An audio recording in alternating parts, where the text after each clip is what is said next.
The story of the PCI is that we bottomed out last year in June, and since June through May of this year, we've been growing rather nicely, consistent with the recovery of the economy. But from May 2010, this May, until now, we're completely stalled out. There's been no growth. It looks like the goods component of the economy is completely stalled, very worrisome, obviously disappointing, not suggestive we're going to have strong labor markets anytime soon, and raising the probability that the economy going forward is going to continue to be very, very sluggish. The Ceridian-UCLA Pulse of Commerce Index for the month of September came in at a negative number of about 0.5%. This followed a negative number in August of 1%. So the report is really not good news for the outlook on the economy. We're not in a recession, but growth has clearly slowed from where we were earlier this year. We now predict that GDP for the third quarter will come in around 1%. That's below the consensus estimate and below, obviously, where we were before.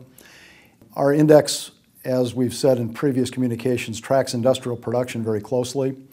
And for September, we expect industrial production, when it gets reported next week, to be flattish and maybe even down. There's about a 50% chance that industrial production will actually be down for the month. The one ray of good news in the report is that on a year-over-year basis, meaning if we compare September of this year to September of last year, activity is still up about 5.8%. So this is the 10th straight month of mid to high single-digit growth on a year-over-year basis, which tells us the recovery is on track. We're still growing at any rate, but that rate of growth has come down since it peaked in May earlier this year.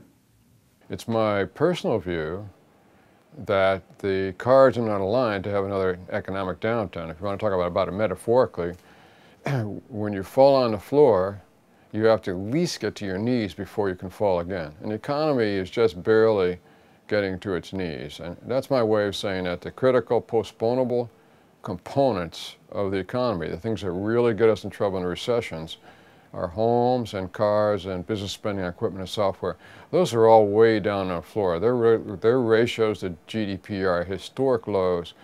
You could have some softness going forward, but the idea that those critical sectors are going to contribute to negativity going forward, that seems remote.